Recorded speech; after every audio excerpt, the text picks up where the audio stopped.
So what you're trying to say is that I, an average person, can get rich? Yeah, exactly. No bullshit.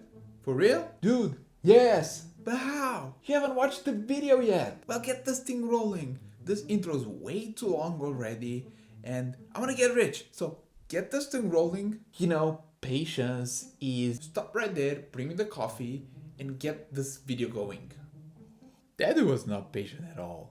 What is up everyone, this is Alex, and this is how everyone can get rich, or how I prefer to call it, wealthy during their lifetime. So as I told Mr. Impatient a few moments ago, every single one of us can get rich during our lifetime, and it's not even that complicated to do it. We have one of the brightest investors that is sharing with us insights on how we, the average human beings, can get rich in our lifetime, like such as Warren Buffett. And here is an insight from him on how we can do it. If you are even a slightly above average investor who spends less than you earn, over a lifetime you cannot help but get very wealthy. This insight clicked for me when I broke it down into multiple pieces to better understand it. Here's the breakdown. Spend less than you earn, invest, be a slightly above average investor, and get wealthy. There's more to this than what it seems on the surface, and I will start with getting wealthy because this is going to frame everything for us. I had to define what wealth means for me to be able to measure my progress towards my goal. For me, the purpose of wealth is freedom. There are multiple levels of wealth that I want to achieve, and with them multiple levels of freedom that I want to achieve. But the first one is to grow my wealth to a point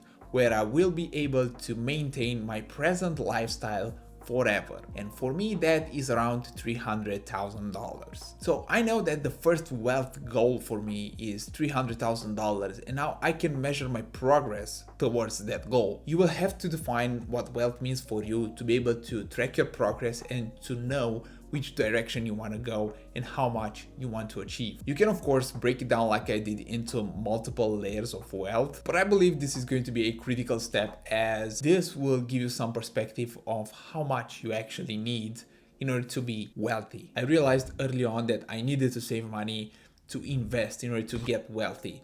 Without capital to invest, I could be the greatest investor that there is because my return would be zero because I will not have any money to play with. So I decided that every single month I will set aside capital with the sole purpose of achieving wealth, of generating wealth for myself and my family. This is why I listed this as the first step, because without this, without saving money and without having capital to deploy, there is no investing. I talked at length about saving money in my previous videos, and I will not reiterate what I said in this video.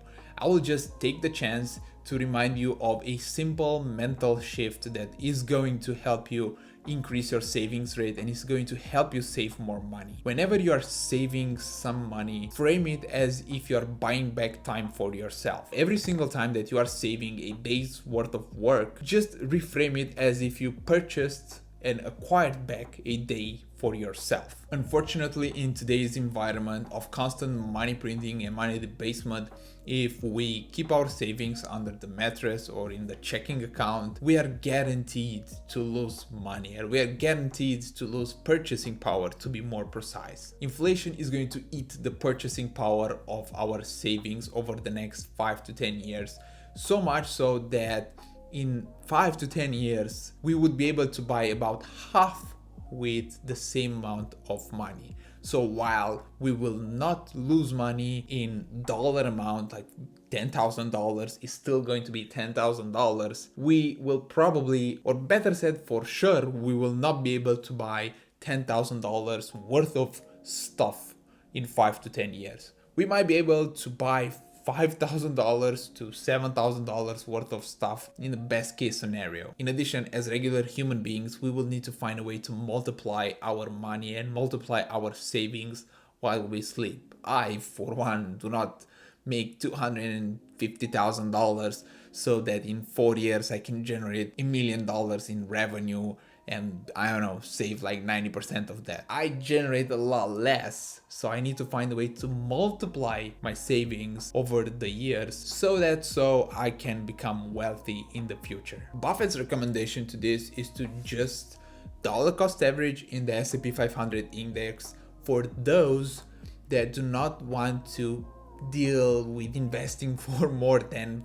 5 minutes every single month or whatever, more than 1 hour during their lifetime. It's basically for those that have no interest in investing, do not want to hear anything about it, and for them the low cost index funds is the way to go. I mean, that's how Warren Buffett instructed his trustee to deal with his estate for his wife, to basically take 90% of whatever's left after him, invested in the S&P 500 index, and 10% in treasury bills, which is basically cash. However, if we want to take it a step further and become a slightly above average investor, it can be a game changer in the future. Here's an example to illustrate why. We will have 3 investors, investor A, B, and C. All 3 of them are going to invest $10,000 for 20 years with no additional contribution. Investor A is going to invest in the S&P 500 index. With an average market return of 8%, his investment will grow to $46,000 over the 20 years that he is going to be invested. Not bad for not doing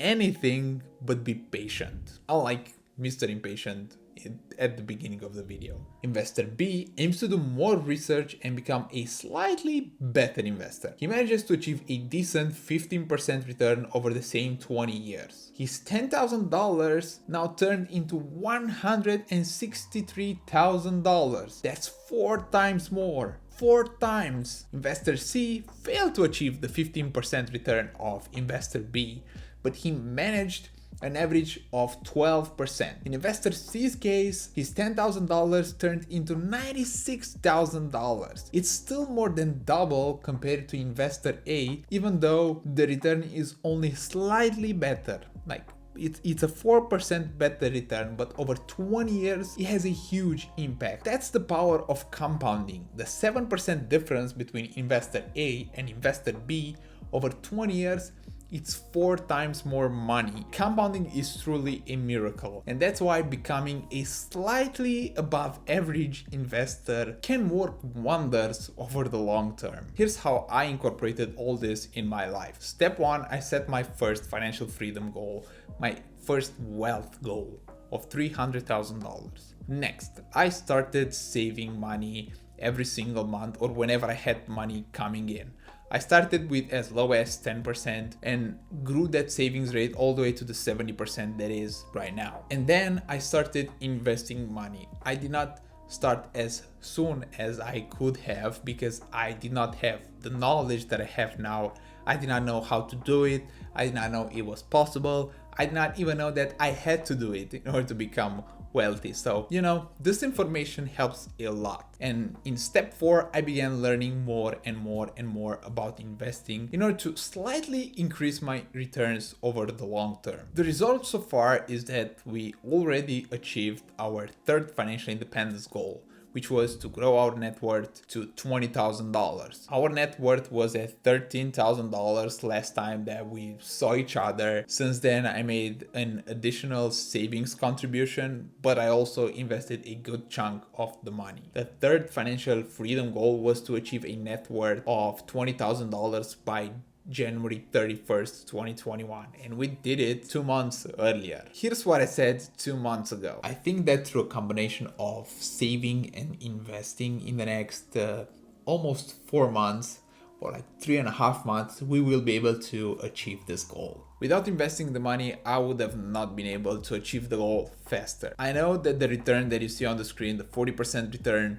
is mind-blowing for 2 months and it's out of this world, but a little bit of knowledge can make a huge impact at the right moment. This is why I said that becoming a slightly above average investor can make a huge difference over the long term. I'm not saying that I will be achieving 40% returns like every single year for the next 20 years, because I would make millions of and tens of millions of dollars from this investment, but still over a short period of time it can boost my wealth a lot. It is now time for us to set our 4th financial independence goal, which will be to grow our net worth to $50,000 by December 31st, 2022. So we will have about a year and 2 months from now to double our net worth. Just like I said previously, through a combination of saving and investing, we should reach that goal by December 31st, 2022. Alright everyone, I hope you enjoyed this video and you found it useful. If you did so, I'll ask you to please just smash the like button for the YouTube algorithm. Apparently it helps spread this video to more people.